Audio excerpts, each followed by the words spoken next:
welcome back, folks. We are going into our final match of the day here in our Freljord division match. So, for people who don't know, our Freljord division is mostly around goldy low, kind of low gold, low platinum, well, high gold, low platinum kind of area. And between two teams here, between this team and Blood Oath Kings, super excited to see these two teams collide. We haven't seen them uh, come into play here. And really interested to see what these teams have to offer and what they're going to be banning. A lot of new players on these teams from joining the community just this season. So I'm excited to see what we're going to be watching today. And Hunter, do you have any any thoughts on what we might be able or what we might see here?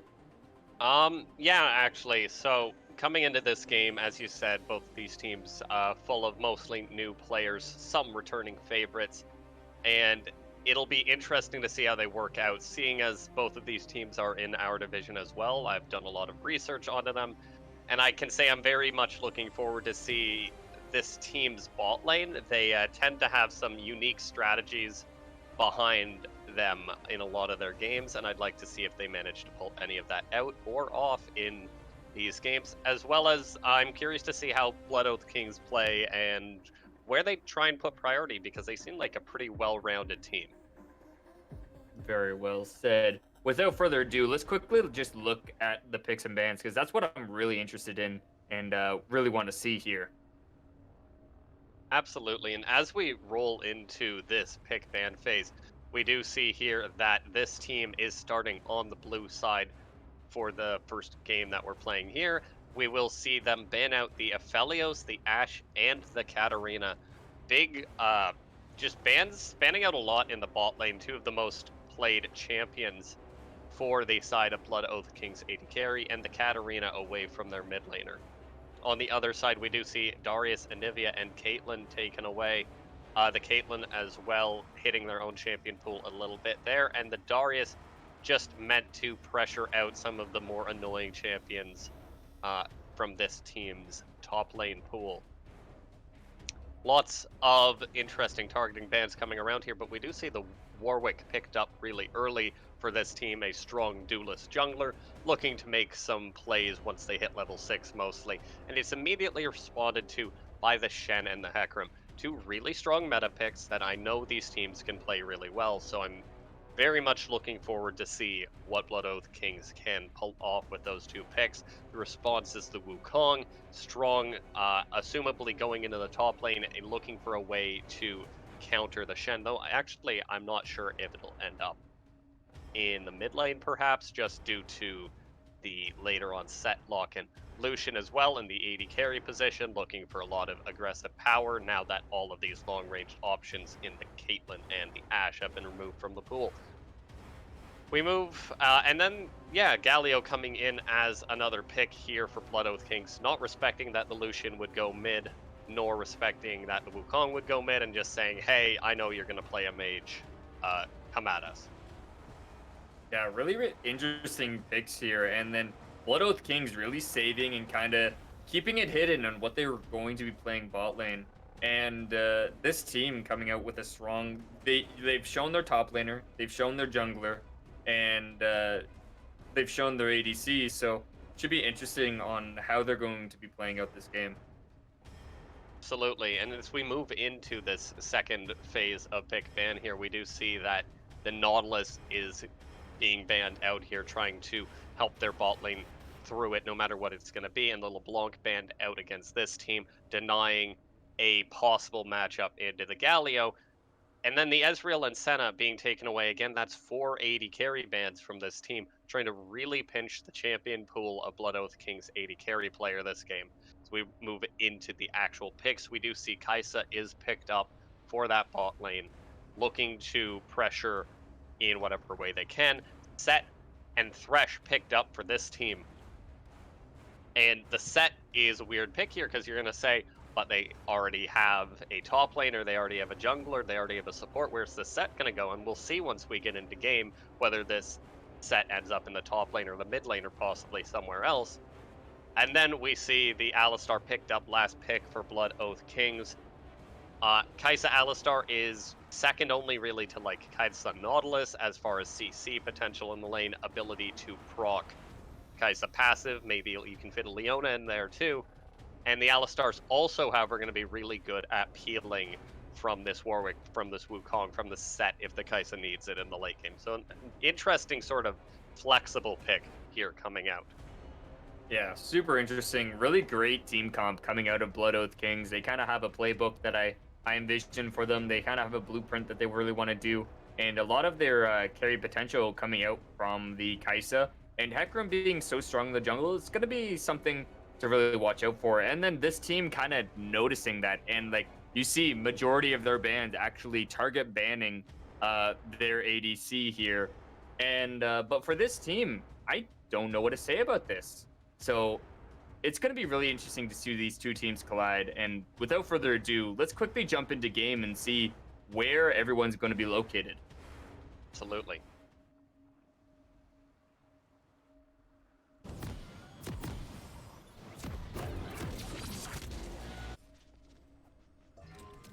And as we get into game here, and this is some of the memey things that I was talking about earlier about this team, we see that it is a set ADC Lucian mid, at the very least, on roles selected. And I assume it will actually be a set in the bot lane. I know that this team likes doing these very confusing picks into this bot lane. It'll be really interesting to see how this plays into Kaisa Alistar, which I have to imagine is a really good matchup for the Kaisa Alistar. We do see invades coming in the early game for this team, looking to put down some wards, spot out the early Hecarim path here. But something that we didn't touch on too much in Champ Select is there's no AP on the side of this team. And there's tanks on the side of Blood Oath Kings, and I gotta be real scared for this team once they start scaling, once you start seeing this armor being built up by the side of Blood Oath Kings, and whether or not they're going to even be able to do damage. We do see the invade, though, coming in for Blood Oath Kings, but it has been spotted, and the entire side of this team's posturing. Hecarim's going to be queued in by the Thresh there, and is going to be doing a First Blood as the Ignite goes down onto the Hecarim, and that's going to be First Blood going over to this team. Yeah, and important from that is going to be the fact that there will be EXP going over to the side of the Thresh, which means they might even be able to hit level 2 earlier, as well as that Hecarim's jungle is going to start really late, and I mean 25 seconds late now, and that Hecarim's going to be put real far behind, possibly not even able to get a Scuttle Crab because of this. Now, we do see that it is actually Lucian in the bot lane, so hopefully we can get those portraits swapped around in quick order for us, and it will be the set in the mid lane. Interesting to see that they went with this lane assignment after all. I think it is the right choice, but surprising to see the champions played on, well, on who they are. But the Warwick stealing the red buff too, I believe there. Hecarim really far behind, and Sets coming into the jungle too forces the Ghost out of the Hecarim. The cheese coming out from this team is pretty spicy, and I'm really enjoying how they're going to be playing this out. You saw this set actually pushing the Galio out of lane with a good, clean first engage, and possibly even a first blood. Not a first blood, rather, because they already got that. But the minion coming from downtown says, "I got you, sir. I'm going to snipe him for you, boss," and then takes out Galio. Yeah, an absolutely insane amount of damage coming out of the set early game there into this Galio, really punishing Galio's really low base armor. I think he only has something like 21 armor level 1, some of the lowest armor values in the game, and really pressuring him with that melee AD pick in that lane. Otherwise, we do see an engage coming in the bot lane here. I don't think there would be much of a kill potential coming out from Kaisa Alistar, because there's such a huge minion wave there that they have to kind of respect that, but they can't engage, and because they'll just honestly just die to minions before they can even pull off a trade. And then Thrush getting a nice hook onto them as well, but is unable to advance onto them because that would be putting him underneath turret, and turret doing so much damage in those early stages of this game. It's too dangerous And I really respect both teams kind of backing off, letting each other do what they have to do, and then re-engaging once everything's good and clear. Yeah, absolutely. One of the interesting things to note that we didn't quite touch on, as we see a gank coming in the mid lane, Galio interrupted. Galio got the flash out of that one there. Really just is worried about not only the set, but the Warwick gank is going to be really, really interesting and hard to play against. But here's the minion damage I was telling you about, doing massive damage to the Wukong. Wukong getting a nice trade into the Shen, but it doesn't really matter because he's taking so much additional damage from those minions. Yeah, absolutely. The more trading going on in this mid lane. I'm really worried for this Galio at this point in the game. Another Haymaker comes out. Turret shot goes over, but it doesn't do any damage. Trading onto the Kai'Sa in the bot lane as well. And these lanes are just going so convincingly for this team. The Kai'Sa Alistar unable to put out the amount of damage they want to at this point in the game. A Warwick coming in for the gank top lane. But it won't result in anything thanks to the dash coming away from the Shen. Yeah, let's quickly talk about itemization here. With the set getting the kill onto the mid laner not too long ago, he actually picks up the Bombi Cinder here. What are your thoughts on this? Well, it's sort of hard to say here. It depends on how the rest of the team is going to build. We already see 5 cloth armors on the side of Blood Oath Kings, recognizing very clearly that they're against an all AD lineup with very, very low damage, honestly. So picking up the Bombi Cinder might be just a concession to the fact that I'm just going to need to tank through this and use my base damages and my true damage to fight. But it also might be throwing away some of your best advantages because the Wukong's not going to be able to get a massive advantage in this lane despite the CS discrepancy right now. We see these trades going very poorly for the Wukong. Might even be dead here if the Shen decides to flash in. Neglects to do so, doesn't want to trade flashes, knows he's at risk of the Warwick more so than the Hecarim threatens the Wukong right now. More trading coming into the top lane, though. Yeah, Wukong does have 6, so he's going to be engaging with his ultimate as well. The Shen actually flashing away, but does have the Q procs. Wukong actually flashing in response to this, but we do see a kind of a respect back. Shen's going to let the Wukong back so he can get some extra farm, and Wukong's going to back so he doesn't die, you know? And just the usual, you know? Just the usual. Absolutely. Good hook and coming in on the bot lane. Going bot lane. The Shen ulti coming out. The exhaust going out onto the Lucian. There's going to be a 3v2, but the Warwick, rather, is going to be coming in. And the TP coming in from Set as well is going to get 1 kill. Possibly even getting 2 kills here. Is going to fall down to the Lucian. Is going to be falling down to the Thresh here. And that's going to be a big win for this team here. Now, this team, their team name, this team, is trolling me internally. It is this team. This team had an advantage. It's not that team, it's this team. This team, advantage currently. As we say that, this team does pick up the Infernal Dragon here. More fighting going in this top lane, and after that Shen TP'd away from this lane, he lost so much of his ability to fight this Wukong, even dying in the bot lane, but they're still looking to scale. They still are against all AD. They know it. We see massive amounts of AD coming in across the board. In fact, I'd like to see the Kai'Sa pick up Ninja Tabi, because why wouldn't she? It's going to be like 20% extra effective HP for her against every champion on the enemy team except for maybe Thresh. Lots of early advantages, however, coming out to the side of this team, and that's exactly what you need to do when you have these team comps that are going to fall off a cliff once the enemy itemizes into you.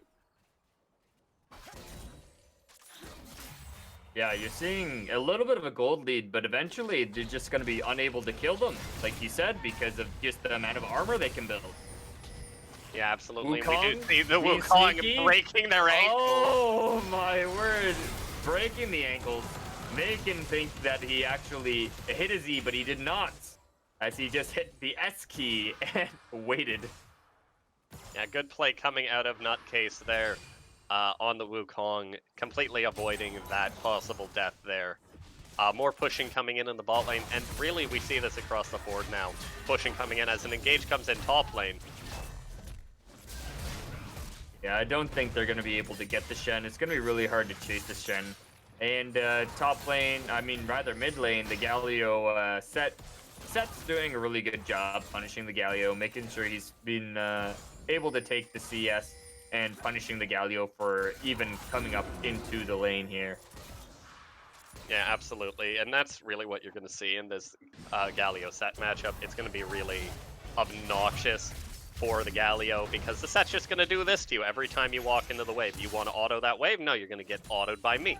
You're going to get pulled back in. All your cooldowns are going to be interrupted, and then your return damage is going to get shielded by my Haymaker. All your cooldowns belong to us. Pretty much. And we do see the Rift Herald fall there to the Warwick on the side of this team. Should be looking to leverage that before turret plates fall for some nice gold and early snowball advantage going into the side of their team. More fighting going on in the mid lane, and this is just going to keep happening. Galio does whiff all of their abilities, which means now technically they're in kill range for the Set. And we gotta see if Set's able to capitalize on this, but we do see the Hecarim coming in for a gank below them, but caught on a ward. Yeah, really great warding by the side of this team. Really just watching that jungler, watching where they're going, and then capitalizing and watching them as they try and do anything sneaky, you know? Blood Oath Kings are doing what they can, you know? They understand that, hey, we just play safe and we win to the late game, so really well executing by both teams, but they're not going to stop the pressure from this team. This team's just going to keep going in. They're going to keep trying to get that extra gold advantage. And they dropped Shelly mid lane. Yeah, and the Shelly does manage to pick up 2 plates there, a third one picked up by the push itself. Alistar goes in for the combo on Lucian, but it just looks really, really anemic right now. Still working on all of these armor items are the side of Blood Oath Kings. And until those are completed, I really don't know if they're going to be able to do anything in this game. But I don't think it's going to matter too much in the long run if Blood Oath Kings are able to just keep their tier 2s up and not get Dragon Souled. I don't know how this team's going to be able to snowball hard enough at this point in the game. Yeah, let's quickly talk about dragons here. So the first dragon going over to this team, and the next dragon is going to be Cloud. So that means there's going to be either a mountain drake soul or an ocean drake soul, which is going to be honestly really good for this team if they capitalize on objective taking dragon picks, you know? Yeah, absolutely. And that's certainly true, but either of those souls, Mountain Soul doesn't help at all, honestly. Mountain Soul does not give you what you need on the side of this team. More tankiness is great, but the issue is going to be that the enemy team can't die just because you have no effective damage. The Ocean Soul obviously is ridiculously powerful, best Dragon Soul in the game, and universally applicable as it is here. But the Ocean Soul's really not, again, gonna fix the fact that you can't kill anyone. It's going to be an engaged bot side, so there's going to be the Lucian getting engaged on by the Hecarim. He's going to be getting picked off as well. There's going to be a TP coming in, the ultis coming in from the Shen, and they're going to be picking up a nice double kill, going over to the Hecarim, and a huge win coming over from the side of Blood Oath Kings here. This is what they needed. This is what they wanted. This is the team fight they wanted to take, and now they're going to be taking the dragon on top of this. Yeah, and the double kill going over to Hecarim is perhaps the worst target it could have gone to. Obviously, you like kills on Kai'Sa, but the Hecarim's going to be the champion that's able to build damage while being tanky and healing up during these fights, thanks to his W. And with that, the Hecarim's off to a really good position. They're going to be able to pick up their Triforce at a really good speed. And once they pick that up, it's going to be on the Death Stance, then maybe even a Randuin's or a Frozen Heart or something like that. And once this third item, Hecarim, really comes in there with the first core armor item really picked up for them, I don't know if there's a champion on this team that's going to be able to kill him. Kai'Sa as well throughout this game, she will probably be the only super vulnerable target to this all AD lineup just due to there being no AD items that build armor, But even her, she's going to be able to build a Zanya's 4th item, start getting these armor items in the late game. And once that starts coming in, then even she's going to be pretty much unassailable. Yeah, Wukong's doing a nice engage, but gets caught out by the turret as well. Is going to have to disengage from the Shen. And Hecarim and Warwick both posturing on the top side of the map. It's super dangerous to stay that low in the top side. Yeah, and Wukong knows that, going home to base. Just going to reset, get some HP. Still has a massive CS advantage in that top lane. In fact, everyone on the side of this team pulling a pretty large CS advantage, save for the jungle. But that is only reflecting itself in this 3,500 gold lead that they're sitting on right now. And that 3,500 gold lead, awesome. They're doing great. They get mid lane turret at 14.5 minutes. If this were any other game, this would be a massive advantage for this team. But you really just got to keep in mind this armor scaling that's going to start coming out. Yeah, I mean, definitely for this team, they're going to be playing hyper aggressive. They're going to be looking for picks constantly, and they're going to be looking for major objectives. They got the Ocean Soul role, and that's going to be really helpful for them if they're able to pick off more members of Blood Oath Kings. The Galio is going to be coming in. They might be caught out, but then there comes the TP from Set is going to be doing some extra damage, going to be doing a nice R into all of the members of their team. They might be grabbing the pick. The Q comes out from the Thresh, is going to be picking off the Galio.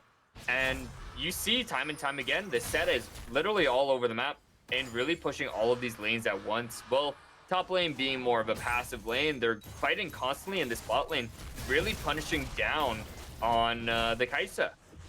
Yeah, and a great play there, as you said, coming out from the Set there. Great rotation, matching the Galio roam with his teleport and making sure that he's able to be there, turn that fight around, and great ulti as well, just picking up the kill onto the Galio, punishing Kazoo for roaming there.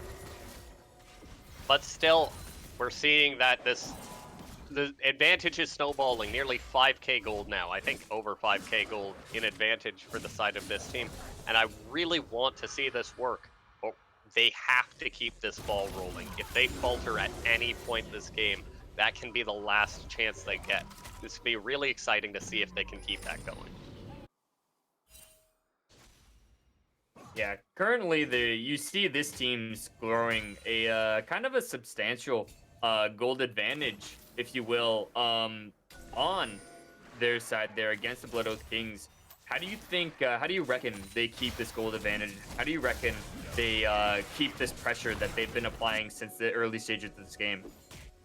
Well, they really do have to start snowballing this into team fights. Dragons put themselves on a clock for Dragon Soul. I'd even say if they lose one more Dragon this game, Dragon Soul is out of the question for them before they're completely outscaled. And on top of that, this Rift Herald's a great start, but they also need to start looking at picking up Baron. Baron doesn't spawn for another 3 minutes, but as soon as it takes 20 minutes, you have to be considering how you're going to get this Baron. You see the Lucian finishes a first item Mortal Reminder, and if that doesn't tell you the story of what's going to happen this game, I don't know what does. Absolutely absurd Lucian build, but it might be good for all I know. I might have held off until second item for that one. I'd like to see how many Mortal Reminders and Lord Dominics get picked up this game, but I guess Lucian's in a good spot now with that item build. I don't know. Engaging onto the Set here, but then the Warwick and Lucian are going to be there as well. The Q from going out onto the Galio in the back lines. We're going to be watching as the Galio and the Alistar are going to be engaging on their team. The Shen is in an awkward position, does dodge the W, but is not going to dodge the damage from the Lucian. They're going to be engaging more of the Set with a nice ultimate into all of their teams, and then 1-2 kills through 4 kills going out on the side of Blood Oath game. Sorry, for this team rather, and they pick up the ace here, which they're gonna immediately use to crack open this base. This is exactly what you were saying before, looking for these team fights, looking for these battles, looking for those front to back team comps, and picking off an inhibitor here, which is going to be huge for them. Yeah, and this is exactly what you need if you're on the side of this team. This is picture perfect for them. Being able to crack the inhibit line right now is going to allow them to actually get an early Baron if they pressure it properly, be able to snowball it into other turrets, and be able to snowball this advantage.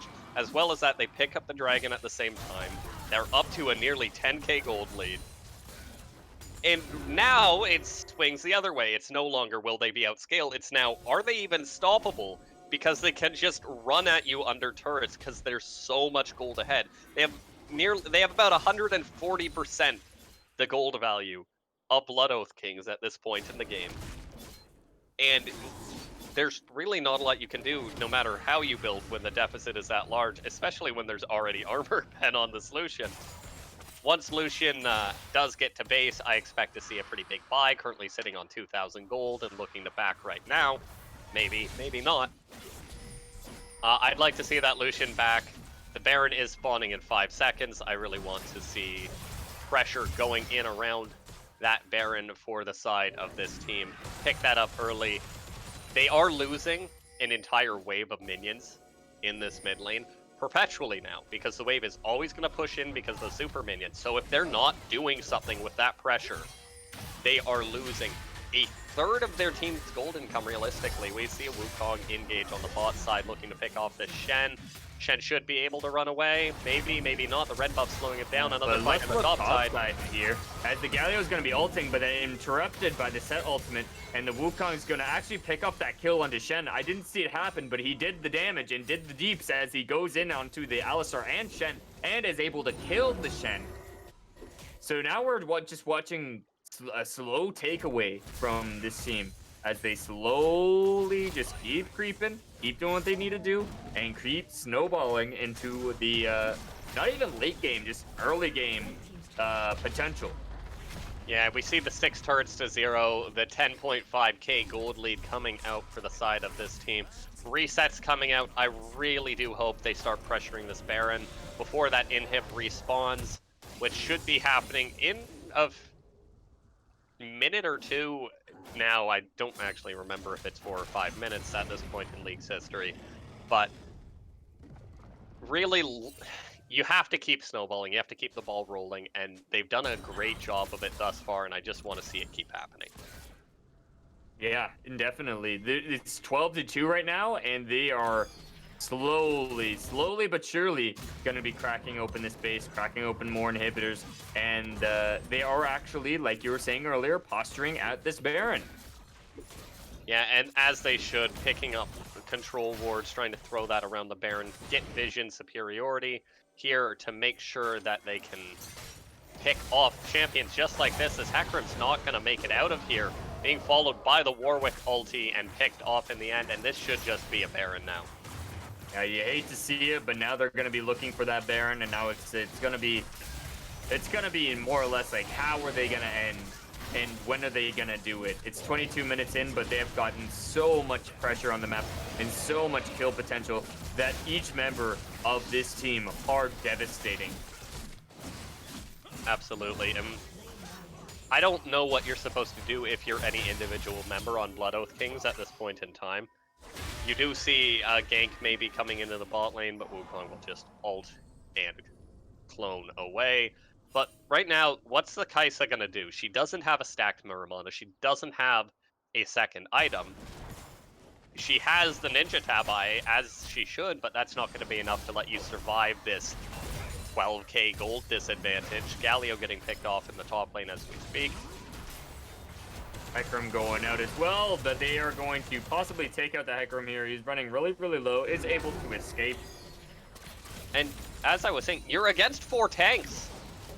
More or less, like the Shen maybe is not a full tank, but you're against 3 tanky bruisers in the top half of the map, plus a Lucian, which has a competent item build, though. That interesting to see that the BF sort of sat in inventory this entire game.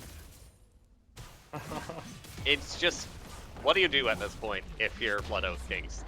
This team has really kept this ball on the track. The train's going choo-choo, and they're just going to dive this turret first chance they get, I think. Next stop, enemy nexus, baby. Let's go. as they are going to be possibly looking for this inhibitor mid lane and going to be cracking over the base. If they get a team wipe again, they might be looking for a potential end game situation. They are going on to the Hecarim. The Hecarim does fall. They are going to be looking onto the Shen. The Warwick is in the middle of all their teams, does a nice fear on all of them. The Thresh is trying to Q, but is unable to hit anyone. The Haymaker in, the Skull Crusher going in on to the Alistar. Down they go. They have the Baron buff. They have the minions. This is possibly an end game situation. I don't know what they can do to really stop this team, because this team is looking at the Nexus. 24-minute game.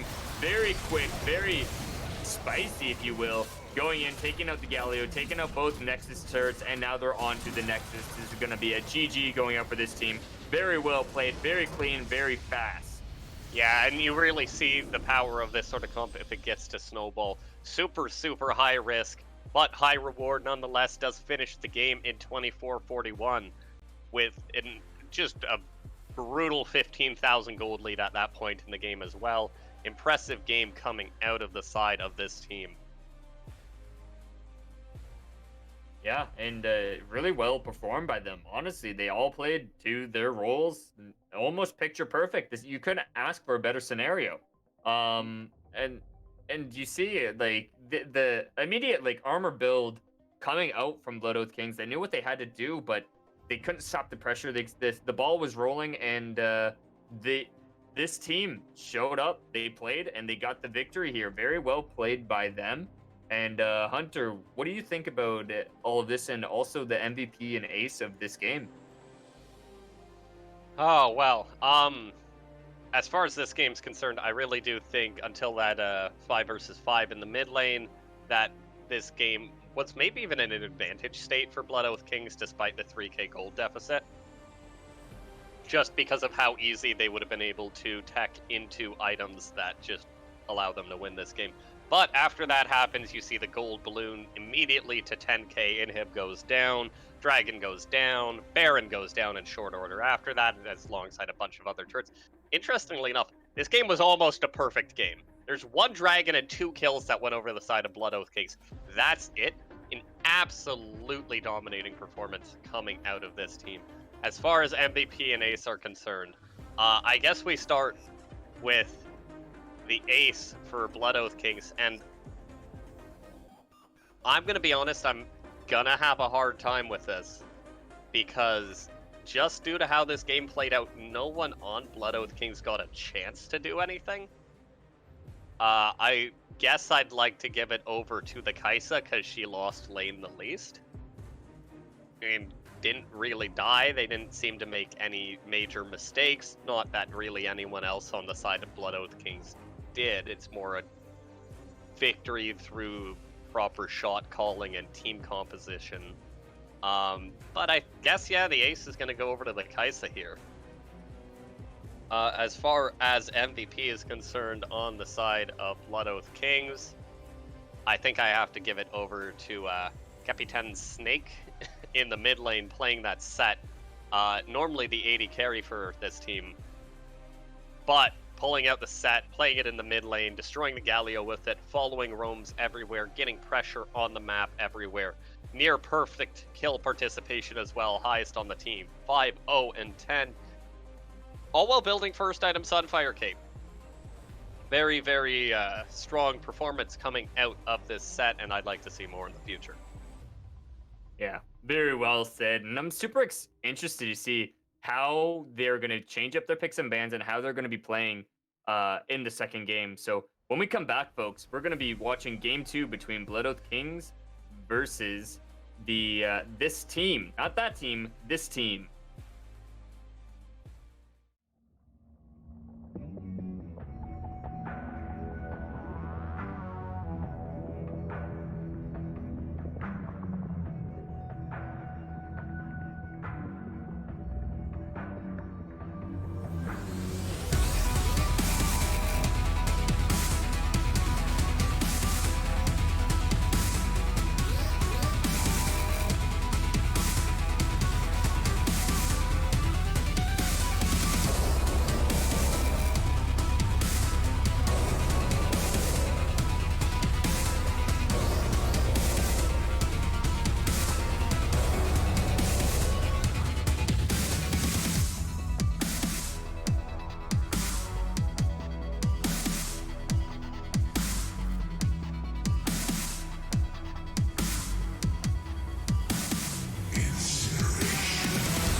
Hello and welcome back to Seal Week 1, Day 4.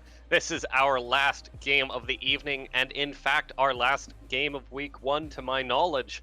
And it's between Blood Oath Kings and this team. In our prior game, we saw this team absolutely dismantle Blood Oath Kings with a very powerful early game comp full of all AD champions and just shut them down before they were able to get the armor online. Ryder, what's your thoughts on the first game? It was honestly super clean and really well done by this team. I haven't seen a full AD team comp just come in, have a game plan, and just follow it to a T. They drew perfect cards, if you will, and came out to play, and it was really well performed by them. I'm really excited to see how Blood Oath Kings are going to react to this and how they are going to really counteract this, if you will.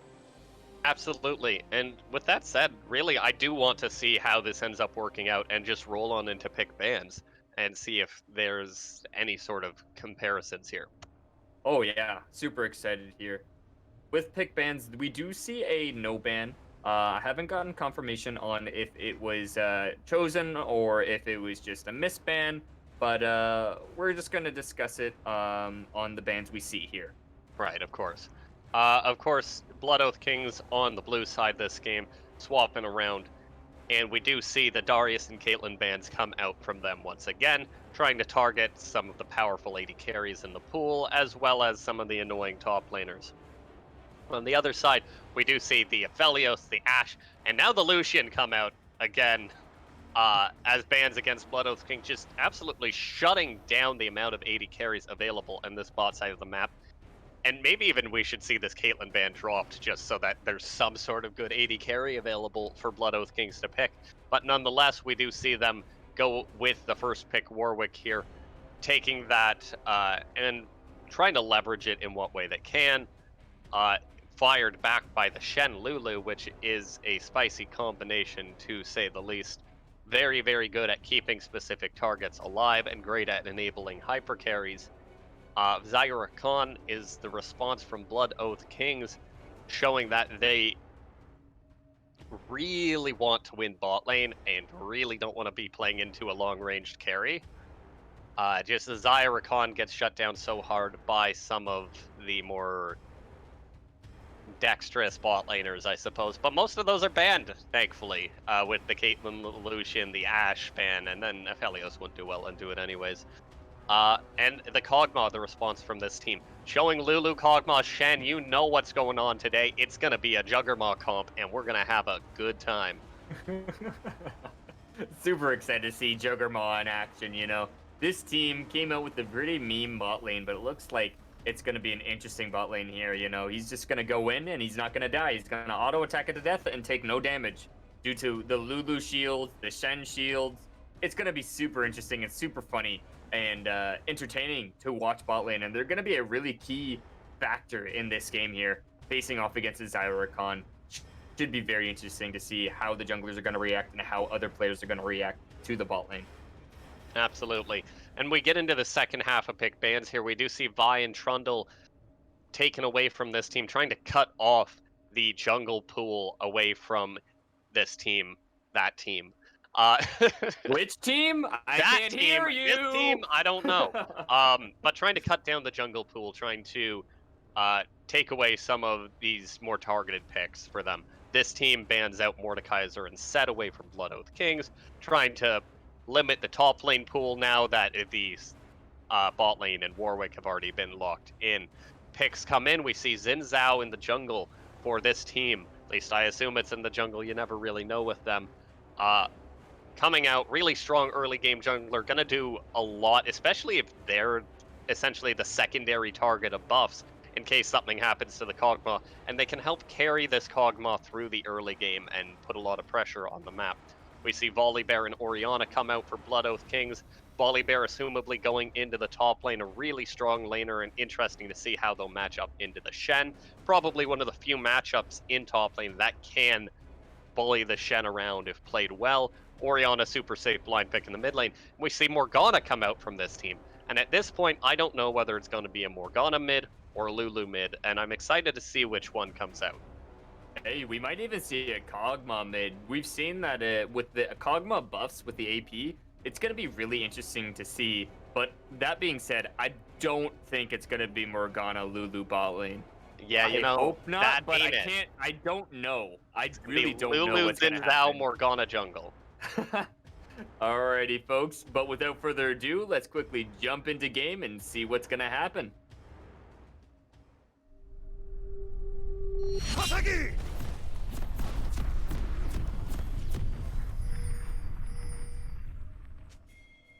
And as we get into game here, we will see that in the mid lane, we do have the Morgana facing up against this Orianna. Now, we And did see Captain in the mid lane last game, though.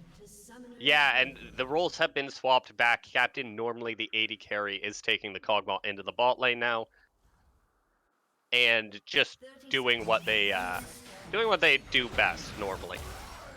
Yeah, they're going to be immediately finding a potential pick onto the Xayah. The Ignite going down, the Flash coming out from Xayah as well is going to be able to get over to the turret, not giving up first blood quite yet. And they're just going to be looking to take out some early wards, get that early gold advantage, and continue with this lead. Yeah, absolutely. The invade going in there, not able to quite find uh, too much, but gets away the Flash without the kill. Yeah, let's quickly talk about this Ignite Smite Xin Zhao. How do you feel about that, and how do you think it's going to affect this game? It'll be really interesting to see how it's utilized. The Ignite already burnt right now. Zen not going to have the ability to do some of the more audacious, if you will, ganks that they normally go for. But thanks to the Ignite, they're going to have so much dueling power that they're probably just going to be able to destroy this Warwick anytime they find them. Yeah, going in to steal that early buff for the Monte Carlo method on that Xin Zhao. And they pick off the red buff here, and there's going to be some vertical jungling for the Warwick, as they know that they're in the enemy jungle, and they're going to go immediately over to the Xin Zhao's red buff. Yeah, and just re-answering onto the red buff there, trading the buffs back and forth. And yeah, in general, just keeping the vertical jungle going, keeping the early game even. We do see a gank coming in on the top side of the map, though. Yeah, the Warwick tried to go over and try to steal the red buff, but then after seeing what happened mid lane with that immediate gank from the Xin Zhao, burning the Orianna flash, the Warwick's deemed it was too dangerous to go in and try and pick off this the red buff, try to get that steal, because the Xin Zhao was going to be there at any point and is such an incredible early game duelist that I'm not even sure if Warwick could sustain against it. Yeah, absolutely. And Ryder here, can you give me a quick heads up on what time in game we are right now? 2 minutes and 54 seconds, 55 seconds, 56 seconds, 57 seconds, 58 seconds. I can go on and on. Okay, we're at 3:02. Awesome, thank you. I had the wrong match loaded up. So, yeah, so we're back in this as a normal human being would be. And Question from the Morgana is going to be an engage going on to the Orianna. She's going to be able to get out of that pretty cleanly.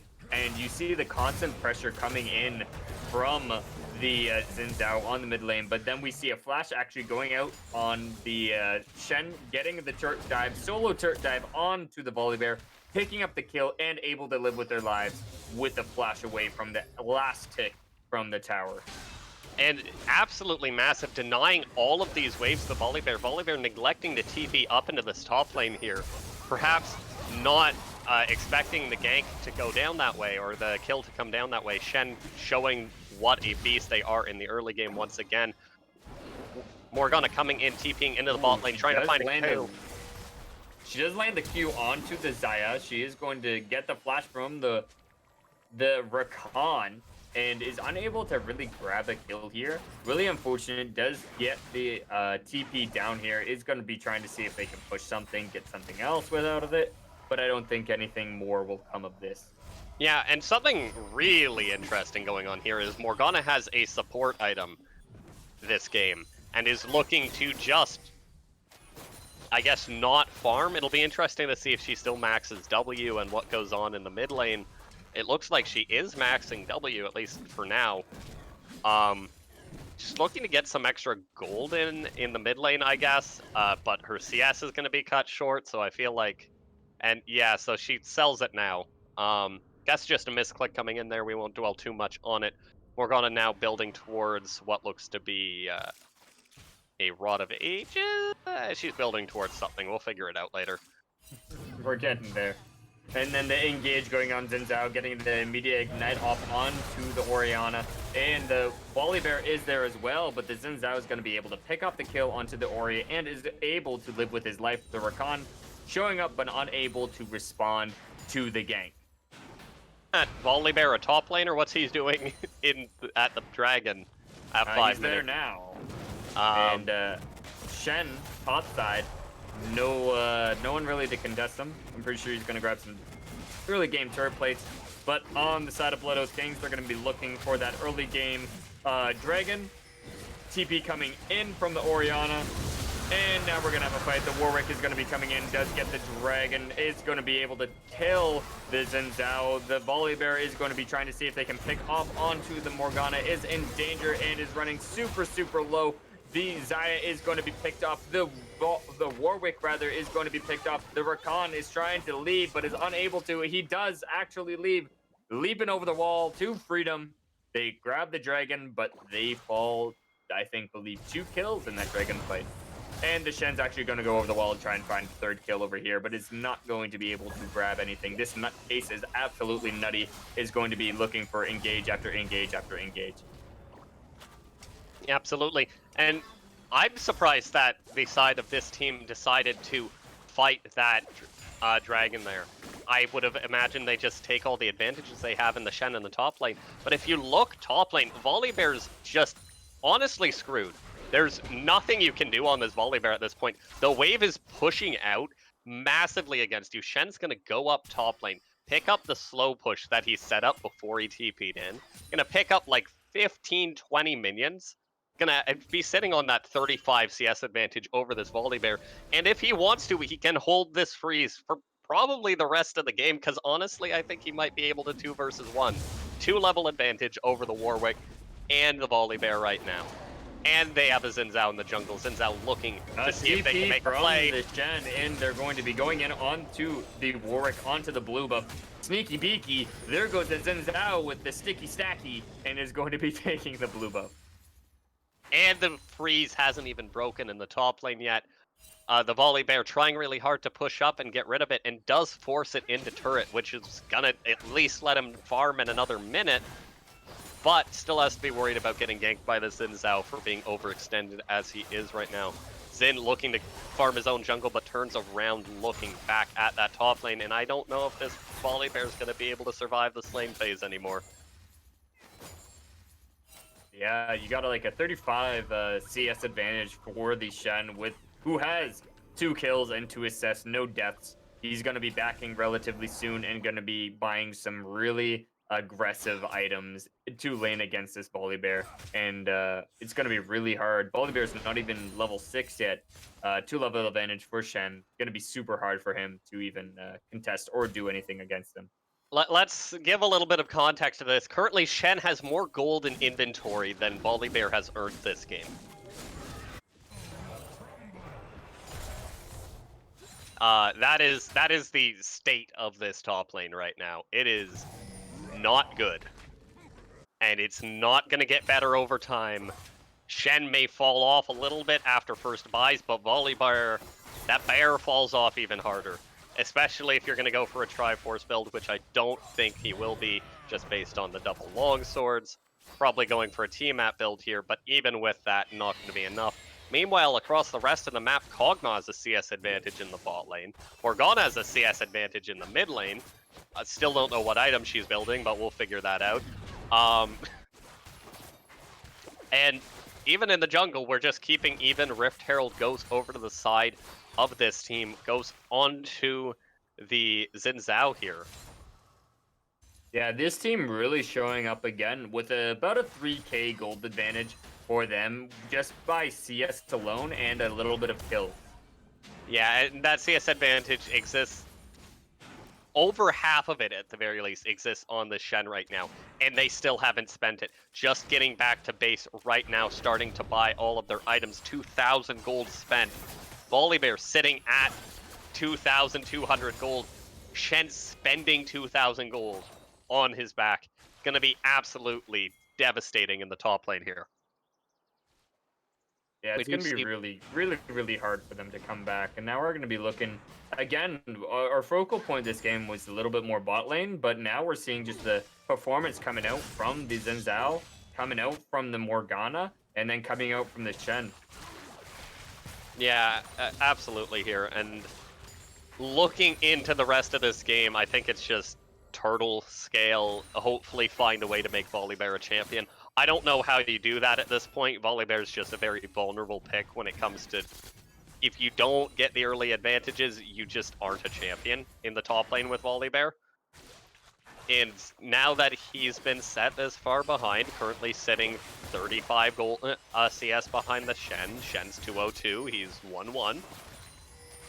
What are you going to do with this champion for the rest of the game? You don't have an advantage, so you can't turret dive with him and use him as the world's worst home wrecker.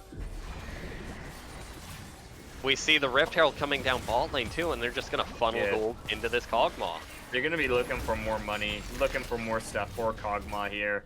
They are going to be grabbing about 2 turret plates with that, and going to keep the pressure up as the dragon is alive. They might even look for the dragon pick here. Zhao, Lulu, and Kog'Maw are all there.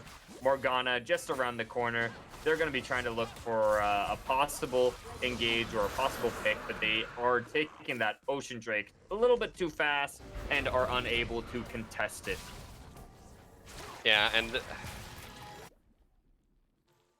I'm trying to come up with a way for Blood Oath Kings to swing this around, assuming both teams play properly. And it's really hard. At this point, I think you have to be hoping for misplays coming out from the side of this team. You have to be looking for some sort of advantage and collapse onto an overextension from them. But that's going to be really hard because your team's just... Well, it's not great at that. It's good. I mean, you got the Rakan, you got the Oriole, you got big play potential, but just the way that these team fights are going to go for this team doesn't lend itself well to this sort of fights. Yeah, very well said. We're seeing about a 4K gold advantage now. They're slowly growing and growing in numbers, and with the Kog'Maw being such a late game juggernaut himself, is going to be super disastrous for Blood Oath Kings here. Yeah, if there's one saving grace, it's that they might have a mid-game advantage here.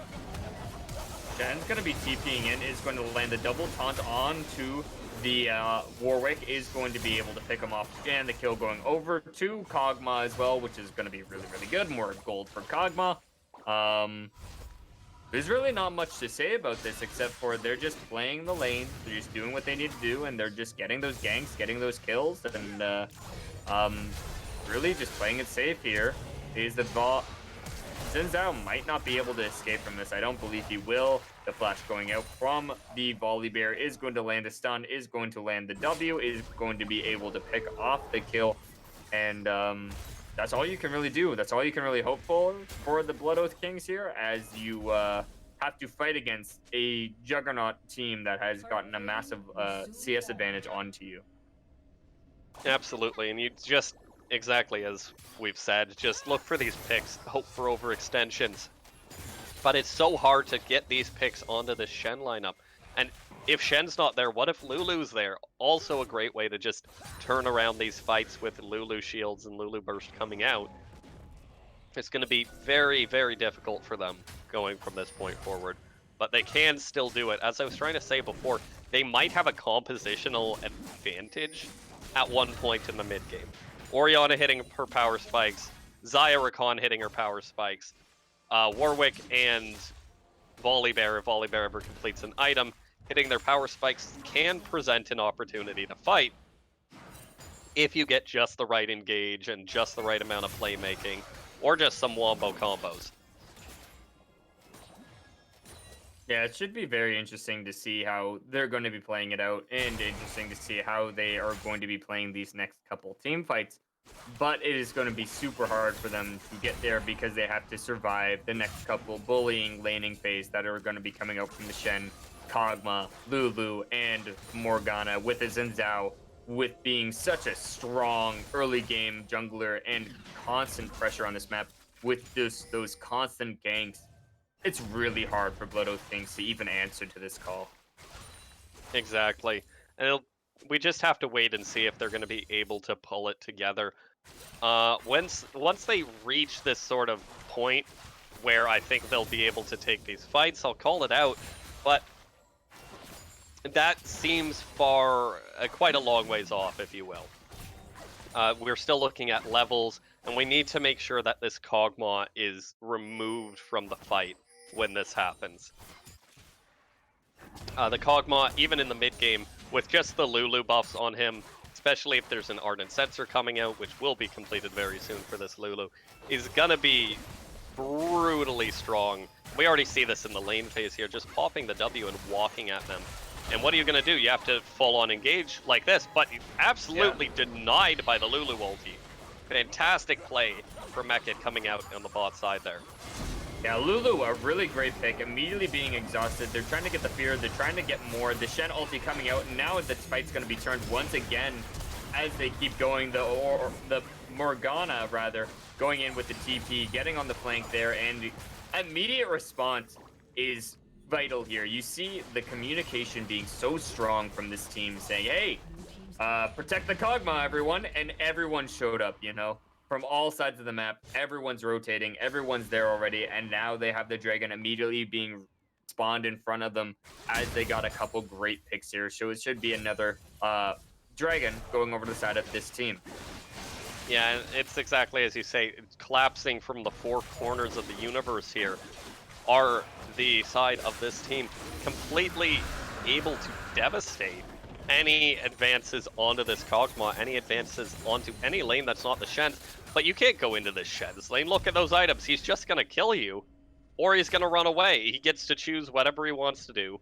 And the Morgana TPs have been beautiful thus far as well, really leveraging the advantage they've found in that mid lane. And at this point, it's just a waiting game, I feel. Another gank coming down into the mid lane. Great ulti coming out of the Orianna, but too far behind, not strong enough to make it work. Yeah, she's not going to be able to delete the Zhao, who has already procced the ulti, and then the Morgana. Great ulti, great read on both of them, but I don't think she was going to be able to live from that gank. As we move into the rest of this game, this team's just looking to stack their dragons at this point. 2 of them achieved right now. Infernal Rift is active, looking for the third one, possibly in 4 minutes, but this game, honestly, it could be over in 4 minutes for all I know. Right now, none of the turrets have really fallen, but they will be getting a second one falling down in the top lane here for this team. Looking around this Baron pit right now, trying to get vision control around that. And this is a game where they can just get that early Baron again. The 6,000 gold advantage coming in at 18 minutes here. Just looking to leverage that in any way they can. And try to see what they can do here. Doing some extra damage over to the Morgana here. The Orianna doing what she can, but does get queued and now is going to be attacked by the Juggernaut and is going to be murdered by the Kog'Maw themselves. Really great performance by Kog'Maw, playing super safe in the early game and actually has obtained 4 kills, 0 deaths, and then 2 assists here. Really immortal, if you will. Yeah, exactly. Some would say he's even a Juggernaut at this point in the game, because he is the Juggernaut. The Juggernaut himself. He striketh. It's not quite as broken as it used to be. But I don't know what you do to stop a snowballing Juggernaut comp, where the Kog'Maw's up 20 CS, 4-0-2, coming out of lane phase. And honestly, I'm not sure if Blood Oath Kings knows either. Right now, I would be probably doing a very similar thing if I were on their team and just throwing my face against the wall. Maybe doing some Fnatic brushes. Just sit there, hope someone walks into you. If they don't, well, what else were you gonna do with your time? Not lose lane. And I think it's really important to note that this isn't all like, oh, the Blood Oath Kings, they all have terrible players or anything like that. A lot of this comes from good drafting and great macro coming out of the side of this team. Putting the right lane matchups where you want them, as well as always being there for each other whenever an aggressive move is made, has led to this advantage more than anything this game. And continuing to leverage that is going to be really important for this team's success, not just in this game, but over the rest of the season as well. Yeah, it's really well played. And honestly, this game's actually gone a little bit slower than our last game. The last game, they really had that snowball potential, and they played it to a T. So you can really see the game mechanics and game knowledge coming out from this team saying, hey, we know that we can scale a little bit better. Let's just take things a little bit slower. We're just going to take it calmly. We're already in the lead. Let's keep it, you know? Yeah, absolutely.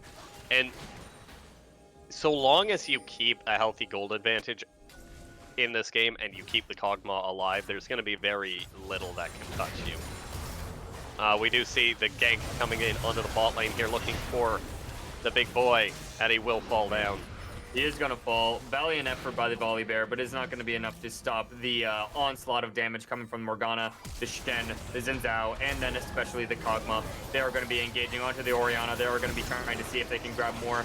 The Rakan already used their ulti, and then they're going to be picking off the Shen. They are going to be picking off the Morgana, but they did not pick off the main damage dealer with the double buffs himself, the Kog'Maw.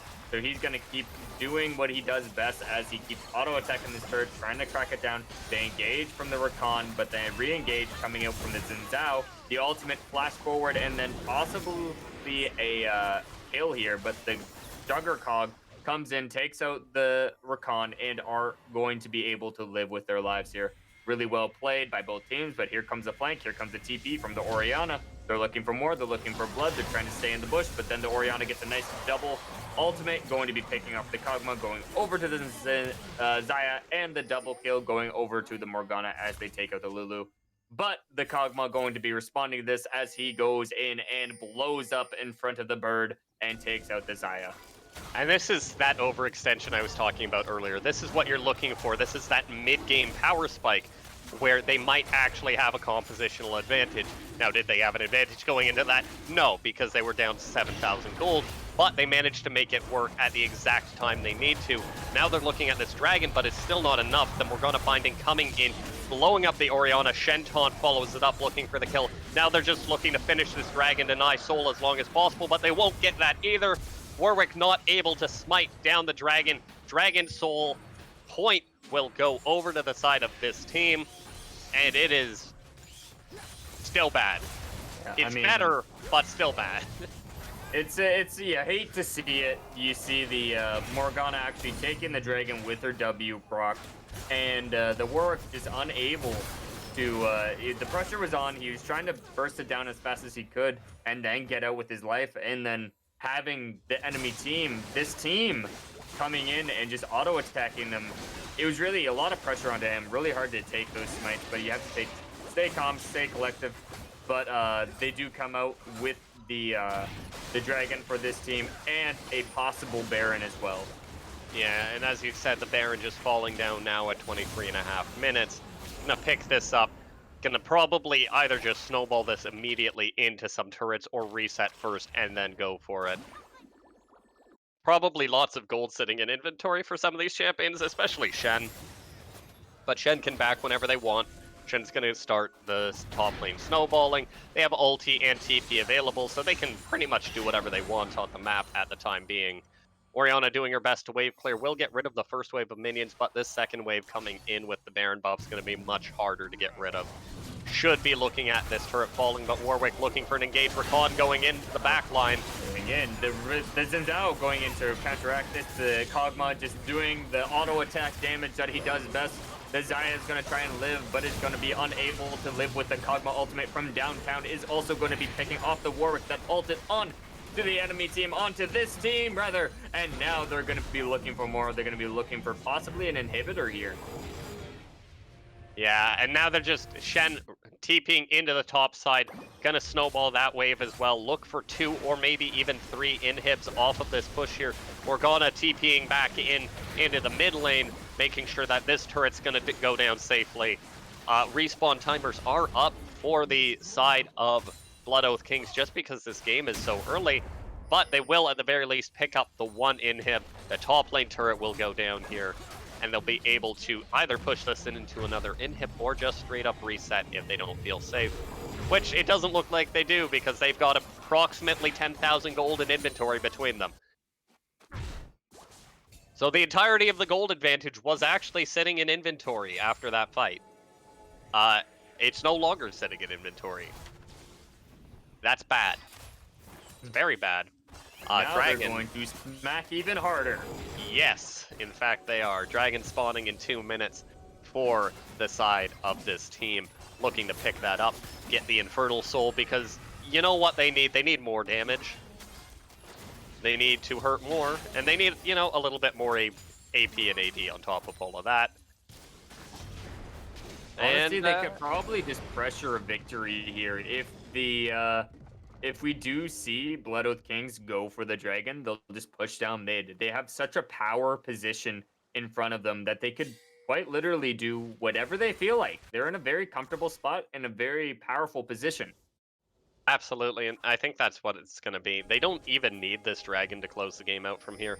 1 inhib already down. Baron buff will be falling off in about 20 seconds, but that's not really enough to change this game. Shen's taking red buff, ulti available, can rejoin their team at any point in time. In fact, just farming his team's entire jungle, because why not get a bigger gold advantage while you're winning the game?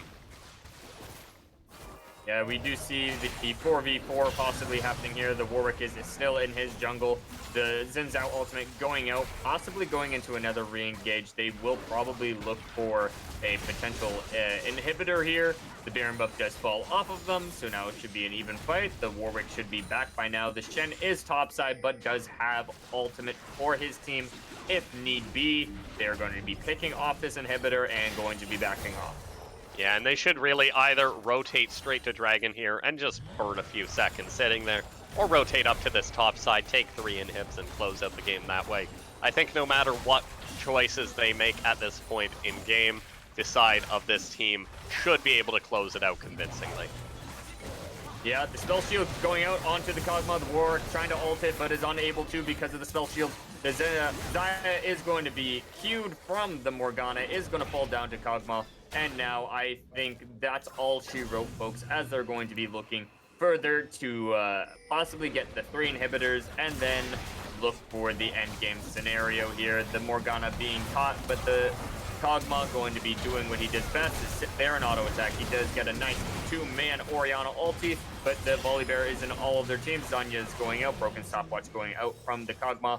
They do pick up the kill onto the Volibear, and now they are looking onto the enemy Nexus turrets and onto the Nexus. This is going to be a GG, well played, good game for this team. They come out strong, they played their positions well, and they came to win this. Absolutely. Great game coming out of them. Really pressuring these advantages really hard and showing a great macro game, honestly.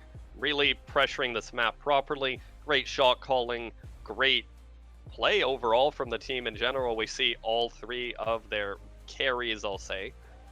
Even though Morgana's included in this, only 1 death between them. 1 death on the Lulu as well. And the only player with real deaths is the 3 deaths onto the Xin Zhao here. But that's hardly relevant when you have a 12-1 Kog'Maw and a 7-1 Shen. Yeah, they all played extraordinarily well, and their macro play really shined here. Their communication with one another really showed as well they were playing the game. They're like, okay, they're here, come here. Go there, they're there, they go here. We counteract this, they do that, you know? Really flexing their in-game knowledge and mechanics really, really well this game. Yeah, the big flex definitely coming out in that aspect. Didn't even need the Dragon Soul to end up finishing this game. 28 minutes on the clock as they do so. But we've already said so much about this team, and I don't honestly nowhere else to put it other than just great performance coming out of them, and I'm excited to see more. Yeah, very well said. Now, I know for me personally, really, really hard to pick MVP because they all played really, really well. They all played like Kog'Maw coming in, just doing Kog'Maw things. But what do you think about MVP and the Ace here? All right, so I guess we'll start with Ace again onto the side of Blood Oath Kings. And once again, I feel like while the players didn't make massive mechanical misplays, they were so thoroughly dismantled by macro and draft this game that it's hard to pick a definitive best performer. I think I'm going to give it over to the Xayah this game. Uh, Played well, did what they could, but there's so little you can do as Xayah in this lane. Um,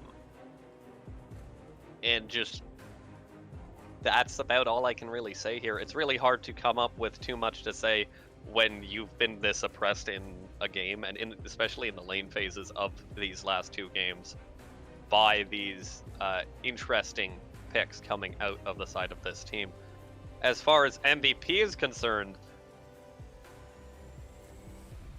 oh man, it's so hard to pick an MVP for this game. I'll tell you who it's not. It's not the 12-1 and 4 Kog'Maw. You know why it's not the 12-1 and 4 Kog'Maw? It's because there was 3 people casting every shield in the world on that 12-1 and 4 Kog'Maw.